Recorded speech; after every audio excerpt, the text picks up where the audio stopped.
Good evening. Good hello everyone. So ముల్వెండా వే న్యూస్కి స్వాగతం. ఆల్రెడీ మనం అంతకు ముందర వీడియోలో ఇండియా ఫారెన్ పాలసీకి సంబంధించి ఒక సిగ్నిఫికెంట్ పోర్షన్ గురించి మనం మాట్లాడుకున్నాం. జెమినీ ఏ రీసెర్చ్ చేసి ఏం చెప్పింది అన్నది. సో ఈ ఒక్క ఏ చెప్పిన దాని గురించే కనీసం కొన్ని రోజులు మాట్లాడచ్చు, కానీ షార్ట్గా ఇంగ్లీష్లో రీడ్ చేసి దాన్ని జిస్ట్ మాత్రం తెలుగులో చెప్పే ప్రయత్నం చేస్తాను. అందులో భాగంగా ఇంట్రడక్షన్ పార్ట్ని ప్రీవియస్ పార్ట్లో చూడడం జరిగింది. ఇప్పుడు ఈ పార్ట్లో మనం ఇండియా ఫారెన్ పాలసీ షేపింగ్ సంబంధించి ఏ అంశాలు ముఖ్యమైనవని చూద్దామండి. సో అందులో భాగంగా నైబర్హుడ్ ఫస్ట్ పాలసీ గురించి లాస్ట్ వీడియోలో జస్ట్ స్టార్టింగ్ చేసి వదిలేశాను, దాని గురించి మాట్లాడుతున్నాం. Neighborhood First Policy Enhancing Regional Connectivity and Development. The Neighborhood First Policy, significantly propelled since 2014, represents a cornerstone of India's foreign policy, aiming to cultivate strong and friendly relations with immediate neighbors. This approach is founded on consultative, outcome-oriented, and non-reciprocal principles, emphasizing mutual benefit and cooperation. A core focus on this policy is the comprehensive involvement of infrastructure, fostering development, cooperation, and enhancing physical, digital, economic, trade, and people-to-people connectivity across South Asian region. Strategically, primary toolkit of this policy involves creating interdependencies and economic leverages with its neighbors. This is explicitly intended to counter the growing influence of China in the region, to strengthen India's security interests, and further its geopolitical ambitions. Concrete examples of this engagement include the initiation of over 100 projects with Nepal, Bangladesh, Sri Lanka, and Myanmar, focusing on critical infrastructure such as road, rail, air, and maritime port connectivity. India has also extended significant financial assistance through credit lines, with notable examples including 7.9 billion US dollars to Bangladesh and 2.7 billion US dollars to Sri Lanka in 2023. The policy has yielded notable successes, including an increase in the frequency and the intensity of high-level political engagements. Prime Minister Modi, for instance, was the first Indian leader in almost 2 decades to visit Nepal and Sri Lanka, signaling renewed commitment. There has been a significant boost in the connectivity and trade, and particularly with Bangladesh, Bhutan, and Nepal. Although concerns about the trade deficits persist, India's aid and development assistance, which ranges from providing ambulance services to undertaking mega infrastructure projects, is generally perceived positively in countries such as Sri Lanka, Bhutan, and Maldives. India has also demonstrated its critical role as a first responder during crisis, exemplified by its Vaccine Maitri initiative for the Maldives and the Bhutan, and its provision of 4 billion US dollars in financing during the Sri Lanka's 2022 economic crisis. It is important to note that Pakistan and Afghanistan are largely excluded from the direct scope of this policy due to hostile relations and the Taliban takeover respectively. Despite these achievements, challenges persist. Slow project implementation, as seen with the delays of the Greater Mail Connectivity project in the Maldives, can erode confidence and fuel anti-India sentiment. Unresolved bilateral disputes such as the contentious Teesta River water sharing with Bangladesh and Kalapani dispute with Nepal, and ongoing illegal fishing issues with Sri Lanka and continue to cause friction. Furthermore, managing the complexities of domestic political pressures is in neighboring democracies and striking a delicate balance in offering economic assistance without fostering over dependence remain crucial diplomatic tasks for India. So ఇక్కడ ఏం చెప్తున్నానంటే మన చుట్టూ ఉన్న దేశాలతో మంచి relations పెట్టుకోవాలని చెప్పి గత 10 సంవత్సరాల్లో ప్రస్తుతం రన్ చేసిన బీజేపీ గవర్నమెంట్ ట్రై చేసింది. అయితే ఛాలెంజెస్ కూడా ఉన్నాయండి. ఆ ఛాలెంజెస్లో కొన్ని ఏంటంటే మనకి కొన్ని తెలుసు. పాకిస్తాన్, ఆఫ్ఘనిస్తాన్ని మనం ఎక్స్క్లూడ్ చేసాం. మాల్దీవ్స్కి, శ్రీలంకకి, నేపాల్కి, భూటాన్కి, బంగ్లాదేశ్కి, మయన్మార్ గురించి ఇక్కడ మాట్లాడలేదు, కానీ ఈ దేశాలకు మాత్రం చాలా సిగ్నిఫికెంట్ హెల్ప్ అయితే చేయడం జరిగింది. బట్ అది రెసిప్రొకేట్ అవుతుందా లేదా అన్నది మాత్రం మీరు న్యూస్ ఛానల్స్లో మీకు ఆల్రెడీ తెలుసు. మనకి ఇండియా పాకిస్తాన్ వార్ విషయంలో ఎవరెవరు ఎలా బిహేవ్ చేశారు ఏంటన్నది ఆల్రెడీ మనకి జగద్విదితమే, దాని గురించి మాట్లాడుకోవాల్సిన అవసరం లేదు. So next 2.2 act east policy depending on engagement with south east Asia and the Indo Pacific. So next తీసుకున్న ఇంకొక ఇనిషియేటివ్ ఏంటంటే ఆసియాన్ కంట్రీస్, బేసిక్గా చెప్పాలంటే ఈస్ట్ సైడ్ చైనాతో పాటు ఇంకా కింద కొన్ని దేశాలు ఉన్నాయి, కంబోడియా, మలేషియా, థాయిలాండ్ ఇలాంటివి. వీటి విషయాల్లో చాలా ఇంట్రెస్ట్ చూపించారు ఒక టైంలో. యాక్ట్ ఈస్ట్ పాలసీ, ఏఈపీ షార్ట్లో, announced in 2014 represents a significant strategic upgrade from India's earlier look east policy initiated in 1991. 1991లో లుక్ ఈస్ట్ పాలసీ అనే దాన్ని ఇనిషియేట్ చేశారు. దానికి 2014లో యాక్ట్ ఈస్ట్ పాలసీ కింద మనం మార్చి ఇంకొంచెం ఎక్స్ట్రా ఎఫర్ట్ పెట్టడానికి ట్రై చేసాం. This policy marked a new strategic outlook for India, explicitly elevating and geostrategic importance of Southeast Asia in its foreign policy calculus. AEP shifted its primary focus from merely economic cooperation, which was hallmark of its predecessor, and emphasizing strategic dimensions, particularly within the broader Indo-Pacific region. This strategic reorientation was largely prompted by the rising geopolitical importance of the Indo-Pacific and the mounting challenges posed by China's assertive actions across the region. The policy overreaching aim is to cultivate extensive economic and strategic relations with Southeast Asian nations, thereby bolstering India's standing as a regional power and serving as a crucial counterweight to the strategic influence of the People's Republic of China. This deepening of ties has been pursued through enhanced connectivity projects such as the India-Myanmar-Thailand Trilateral Highway and Kaladan multimodal transit transport, which are vital for improving regional trade and transit. Concurrently, robust defense and cultural initiatives have been also integral to this engagement. India has notably strengthened its comprehensive strategic partnership with ASEAN, consistently emphasizing ASEAN centrality and unity in its Indo-Pacific vision. Increased engagement with East Asia has been driven by India's needs for cooperation on counter-terrorism, humanitarian relief, anti-piracy efforts, maritime and energy security, confidence-building measures, and crucially balancing the influence of the other powers, particularly China. The policy has achieved considerable success in strengthening India's political, economic, and cultural relations with countries in Southeast Asia and the Pacific. This has positioned India as an important part of the emerging economic and security architecture of the region, with commerce with Southeast Asian nations now accounting almost 45% of Indian foreign trade. ఇండియాలో ASEAN south east ఏషియాకి సంబంధించి look east policy నుంచి Asia ఎలాగంటే AEP ఏమన్నా act east పాలసీగా మార్చిన తర్వాత దాదాపుగా మన trade 45% పెరిగిందండి. ఆసియన్ కంట్రీస్ అంటే ఒక రకంగా చెప్పాలంటే యూరోపియన్ యూనియన్ అలాగో ఈ ఏషియాలో ఇది ఒక ఏషియన్ యూనియన్ టైపు చిన్న గ్రూప్ తయారైంది. చిన్న గ్రూప్, చాలా పెద్ద గ్రూప్ ఇది. సో ఆల్మోస్ట్ మన ఎంతైతే మన జీడిపి ఎంతో ఆల్మోస్ట్ ఆ రేంజ్లో ఈ ఆసియన్ కంట్రీస్ యొక్క జీడిపి ఉంటుంది. సో వీళ్ళతో మనం రిలేషన్స్ పెంచుకోవాలన్న ఒక ఆలోచన అయితే వచ్చింది. మెయిన్గా counter balancing the economic power of చైనాని కౌంటర్ చేయడానికి వీళ్ళతో కలవడానికి ట్రై చేస్తున్నాం. ఎందుకంటే ఈ ప్రపంచంలో జరిగే వ్యాపారంలో రెండు ఇంపార్టెంట్ జలసంధులు ఉంటాయండి. ఒకటి ఈజిప్ట్ దగ్గర ఉండే సూయేజ్ కాలువ, తర్వాత మలేషియా దగ్గర, తర్వాత ఇండోనేషియా, ఈ దీవుల మధ్యలో ఉండే మలక్కా స్ట్రైట్ అని చెప్పి ఒక కాలువ ఉంటుందండి. ఈ కాలువ ద్వారా ప్రపంచవ్యాప్తంగా జరిగే వ్యాపారానికి సంబంధించి చాలా ఇంపార్టెంట్ ఈ కాలువలు అనేవి. ఈ కాలువలోనే చాలా వ్యాపారం జరుగుద్ది. ఈ వ్యాపారాన్ని దృష్టిలో పెట్టుకుని మన ఇండియా వీళ్ళతో సంబంధం పెట్టుకోవాలనుకున్నది. అట్లాగే చైనాని ఒకవేళ ఎప్పుడైనా కౌంటర్ చేయాల్సి వస్తే వీళ్ళ అవసరం మనకు చాలా ఉంటుంది. నెక్స్ట్ అండి, global south leadership amplifying the voice of developing nations.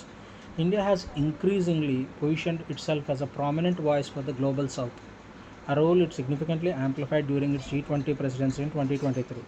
This period saw India prominently feature the voice of global south on the international agenda, prioritizing pressing issues of the importance to developing nations. A landmark achievement during this presidency was securing the formal inclusion of the African Union, same as full member of the G20, hailed as a significant step towards greater inclusivity in global governance. So global సౌత్కి ఇండియాని లీడర్గా promote చేసేది చాలా కాలం నుంచి జరుగుతుంది. So దానిలో భాగంగా G20 summit కూడా మనం రీసెంట్గానే చేయడం జరిగింది. So during its G20 presidency, India launched significant India-led initiatives designed to benefit the Global South. These include the Global Digital Public Infrastructure Repository and a Social Impact Fund, which India pledged to as an initial commitment of $25 million aimed at promoting the development of digital public infrastructure in developing countries. India's approach to the development partnership is guided by the ancient Indian philosophy of Vasudhaiva Kutumbakam. The world is one family, promoting consultative, outcome-oriented, and demand-driven and cooperation that respects the sovereignty of partner countries. Historically, India has been recognized as a prominent voice for the Global South, including African nations. This leadership role was further solidified with establishment of the Global South Center of Excellence, Dakshin. So, in January 2023, designed to foster development and acknowledge sharing among developing countries, India has actively increased its influence in Africa, becoming the second largest bilateral creditor and third largest trade partner on the continent. India's growing role as a representative of the Global South also entails advocating for reforms in international financial institutions like the International Monetary Fund and the World Bank. These reforms aim to ensure greater representation for developing economies and to reflect contemporary economic realities, thereby pushing for a more equitable global governance structure. So global సౌత్కి లీడర్గా చెప్పుకుంటున్న India ఇంకొక important factor అయిన ప్రపంచంలో one of the neglected రీజన్గా చెప్తాం. At the same time one of the rich in mineral sources ఉన్న continent ఏదైనా ఉందంటే అది ఆఫ్రికా మాత్రమే. సో ఈ ఆఫ్రికాతో కూడా మంచి సంబంధాలు కలిగే ప్రయత్నం జరిగింది. సో దీనిలో భాగంగా మనం చాలా సిగ్నిఫికెంట్ ఇంప్రూవ్మెంట్ అయితే మనం చూసామండి. Next, economic diplomacy and global integration, trade, investments and supply chain resilience. Economic and technological considerations have emerged as a powerful new engines driving India's increasingly complex and varied foreign policy agenda. India is actively pursuing foreign trade agreements (FTAs) as a strategic tool to integrate its domestic produces into global value chains and to attract crucial foreign investment. In 2025, India has either successfully concluded or its advanced stage of negotiation for FTAs with significant global economies. This includes finally sealed agreement with the UK, ongoing negotiations with European Union, where significant advances have been made, and a potential FTA with the Gulf Cooperation Council (GCC), spurred by growing diaspora links to robust hydrocarbon ties.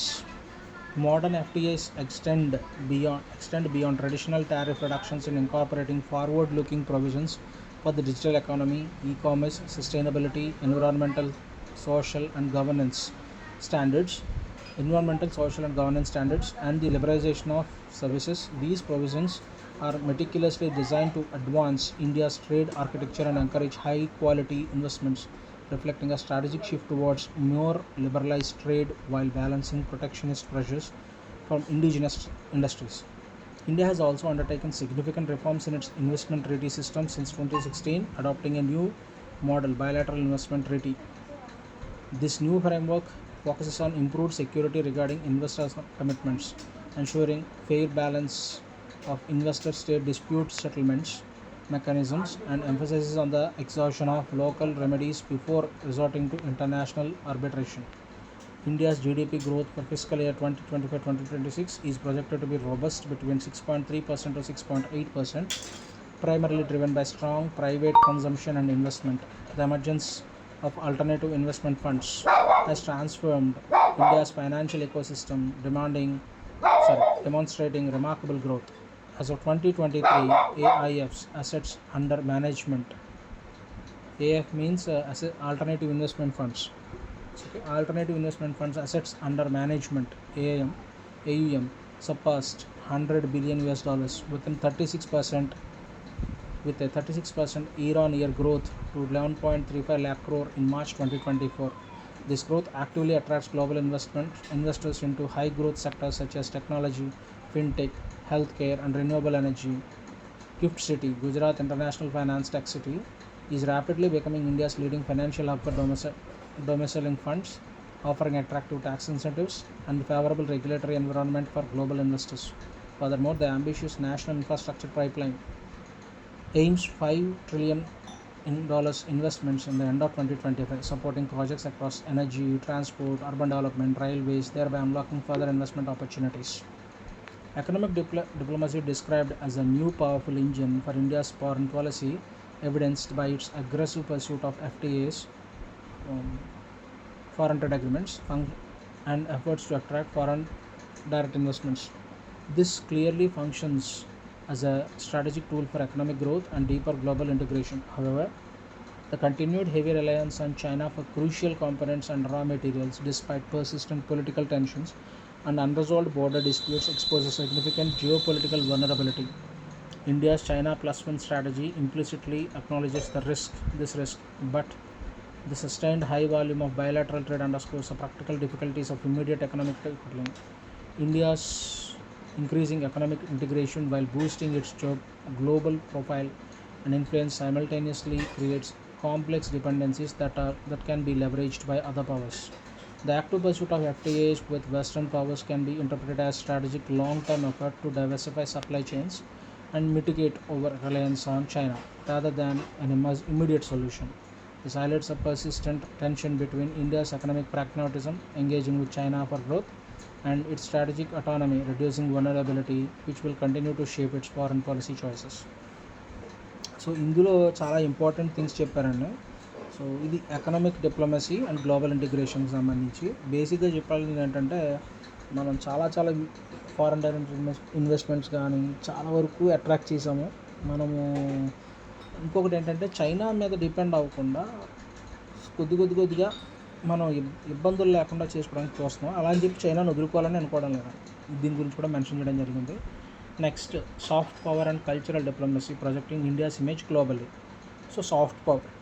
As the world's largest democracy with a rich heritage and diverse culture, India has consistently relied on its soft power diplomacy as a key component of its foreign policy. This reliance has intensified significantly under Prime Minister Modi's leadership.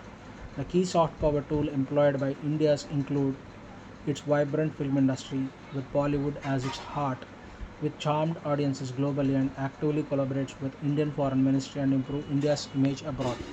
The extensive global Indian diaspora serves as a major asset in the India's soft power diplomacy.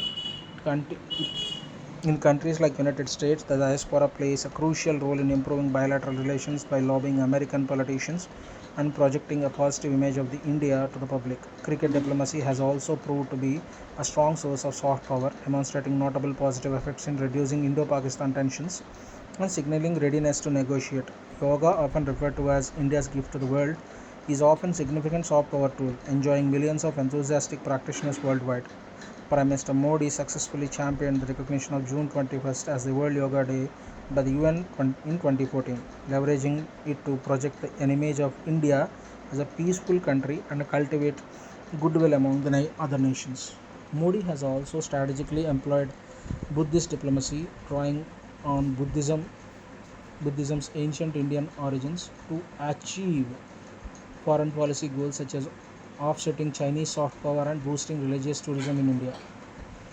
Domestic initiatives are also leveraged to enhance India's global image and project its developmental aspirations. Programs like Make in India, which encourages homegrown manufacturing, Swachh Bharat Mission aimed to improving sanitation, and Atmanirbhar Bharat, Self-Reliant India, an umbrella concept of economic self-reliance, contribute to this image building. Since 2014, substantial investments have been made to enhance India's soft power capabilities, including increasing the number of embassies abroad, reviving ties with regional groups like ASEAN, BIMSTEC, and SAARC, and intensifying strategic, cultural, diplomatic, and economic relations through the Act East and Neighbourhood First policies.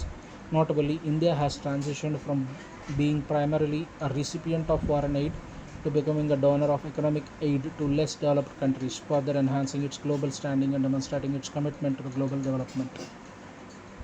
So ఇక్కడికి చాలా అయింది, ఇంకా 2.6 ఉంది, తర్వాత 2.7. So there are still 2 topics. I think this will be the larger part. Okay, I'm gonna quickly finish it up. So ఇక్కడ మనకి చూస్తే కనుక సాఫ్ట్ పవర్ అంటామండి. సో మనకున్న మూవీస్ కానీ మన కల్చర్ని కానీ ప్రమోట్ చేస్తూ మన ఇండియన్ యొక్క గుడ్నెస్ని మనం ప్రపంచానికి చెప్పినప్పుడు will have positive impact. So దాన్ని మనం చాలా బాగా చెప్పామని ఇక్కడ చెప్పడం జరుగుతుంది. ఇండియాస్ పబ్లిక్ గుడ్స్, నేను ఎప్పటి వరకు చెప్పిందంతా ఇండియాలో ఉండే పాజిటివ్ క్వాలిటీస్ గురించి. ఇందులో ఛాలెంజెస్ గురించి కూడా గూగుల్ చాలా కీన్గా సటిల్గా చెప్పింది, క్లియర్గా చెప్పలేదు. కానీ మీకు బాగా గుర్తుంటే కనుక సోషల్ మీడియాలో బాలీవుడ్ని ట్రోల్ చేయడం ఉండడం, బయట ప్రపంచానికి బాలీవుడ్ని బాగా ఎస్టాబ్లిష్ చేసిన ఇంటర్నల్గా ఇండియాలో బాలీవుడ్ని ఒక విలన్లా చూపించడం అనేది పరిపాటి అయిపోయింది. బాలీవుడ్ కూడా చాలా లాసుల్లో ఉంది ఇప్పుడు, ఒకప్పుడులో లాగా లేదు.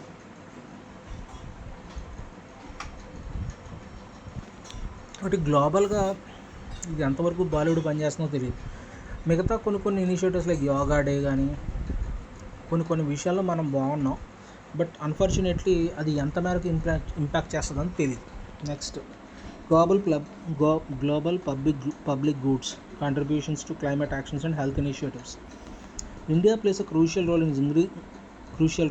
and increasingly prominent role in global climate governance, striving to balance its rapid industrialization and economic development with environmental sustainability. The nation has set ambitious targets, including achieving net zero emissions by 2070 and ensuring 50% of its total energy capacity comes from renewables by 2030.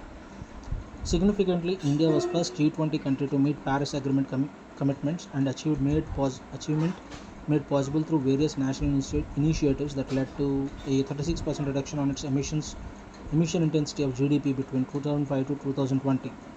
Major domestic initiatives include the world's largest solar rooftop program and the National Green Hydrogen Mission and widespread promotion of electrical vehicles. Internationally, India has been at the forefront of the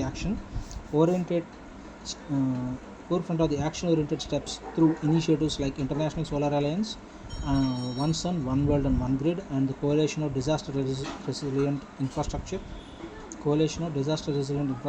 and Big Cat Alliance, and the Global Biofuel Alliance, which was launched during G20 presidency.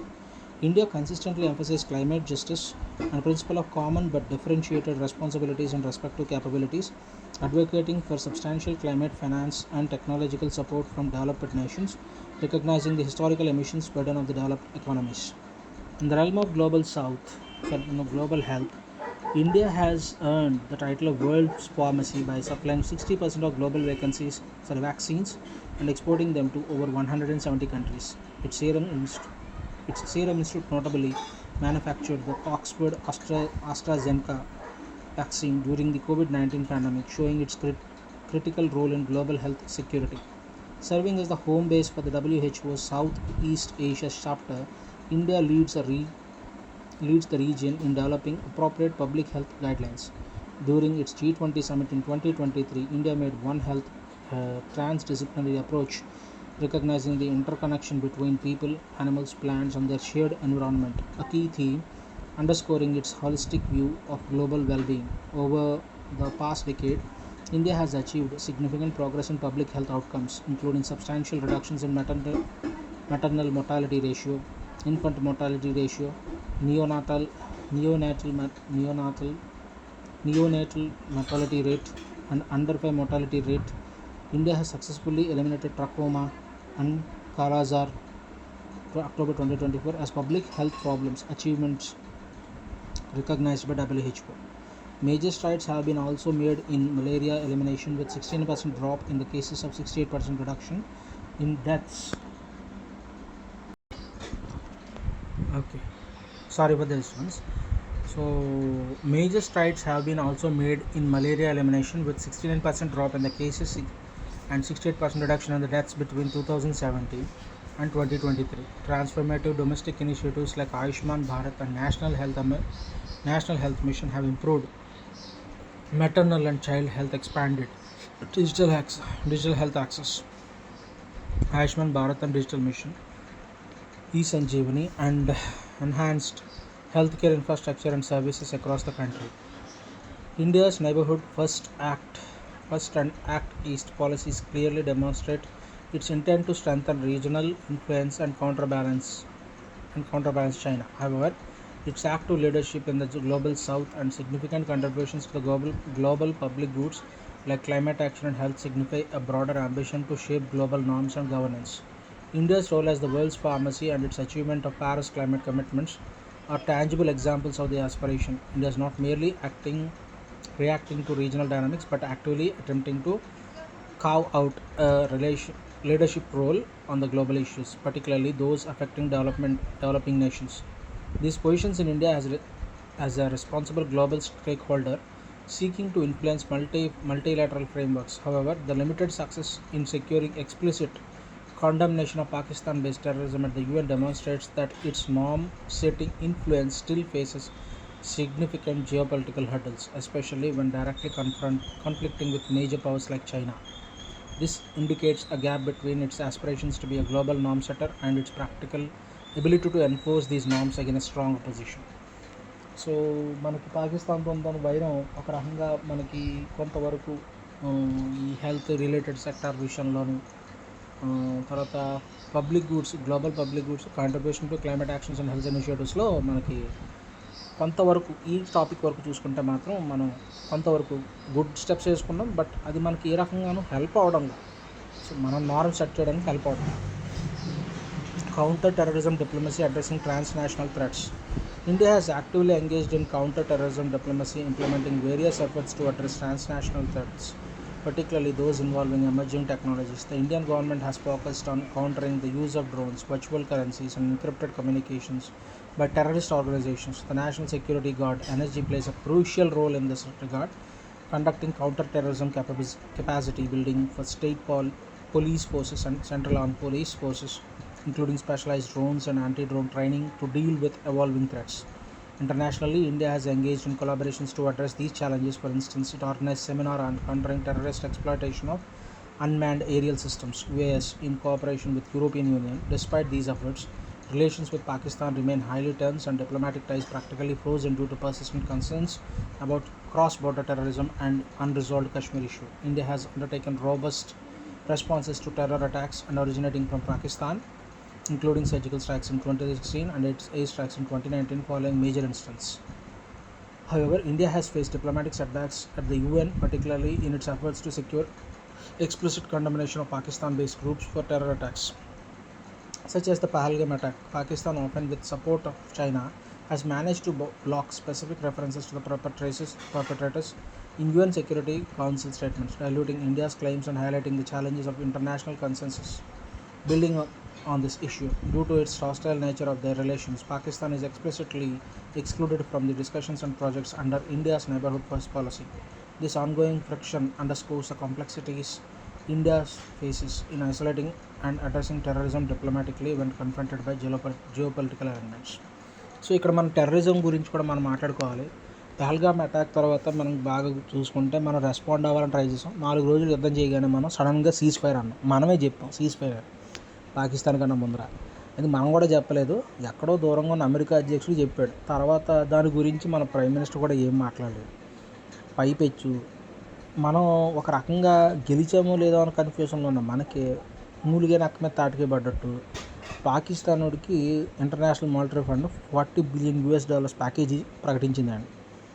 ఇదే పెద్ద shock అనుకుంటే United నేషన్స్లో anti terror squad సెల్కి co చైర్మన్గా పాకిస్తాన్ని ఎంపిక చేశారు. అసలు మీరు ఎక్స్పెక్ట్ చేయని అతిపెద్ద ట్విస్ట్ ఇదే. ఒక రకంగా చెప్పాలంటే ఇండియాకి ఫారెన్ పాలసీ డిప్లొమసీలో అసలు ఏ స్థాయిలో మనం పడిపోయామని చెప్పడానికి ఇదే పెద్ద ఉదాహరణ. సో దీని తర్వాత థర్డ్ టాపిక్ ఉందండి, స్ట్రాటజిక్ పార్ట్నర్షిప్ అండ్ అలయన్సెస్ గురించి, బ్యాలెన్సింగ్ యాక్ట్. దాని గురించి నెక్స్ట్ పార్ట్లో చెప్తాను. I think it's been long to almost half an hour. I know దీని గురించి ఎంత రీసెర్చ్గా ఎందుకు చెప్పాల్సి అనిపిస్తుందంటే, మన దేశంలో ప్రజలకి న్యూస్ అందించడం అనేది మర్చిపోయి కొన్ని దశాబ్దాలు అయిపోయిందండి. న్యూస్ ఛానల్స్లో ఒక బాకా ఓదడం తప్ప నేను ప్రత్యేకంగా ఒక టాపిక్ గురించి సీరియస్ డిస్కషన్ జరుగుతున్నట్టుగా నాకు ఎక్కడ అనిపించలేదు. ఆల్మోస్ట్ నేను న్యూస్ ఛానల్స్ చూడడమే మానేశాను. Most of the people who are aware of what is happening in the news media, print media, electronic media, they stop watching those channels. Only idiots are most probably ఎవరైతే చదువుకోరో, ఎవరికైతే అవగాహన లేదో జరుగుతుంది ఏంటో వాళ్ళు మాత్రం ఇంకా న్యూస్ ఛానల్స్ చూస్తున్నారు, రిలే అవుతున్నారు. పాలిటిక్స్ వరకే, ఎంటర్టైన్మెంట్ కోసం సినిమా ఎలాగో న్యూస్ ఛానల్స్ చూస్తున్నాం, కొంత అది చేస్తున్నాం తప్ప అదర్వైజ్ న్యూస్ ఛానల్ని యాక్టివ్గా ఏ పర్పస్ కోసం అయితే పెట్టారో దానికోసం అయితే ఎవరు చూడలేదు. సో దీని కంటిన్యూషన్ నెక్స్ట్ పార్ట్ 3లో చెప్పడం జరుగుతుంది. Thank you for your patience.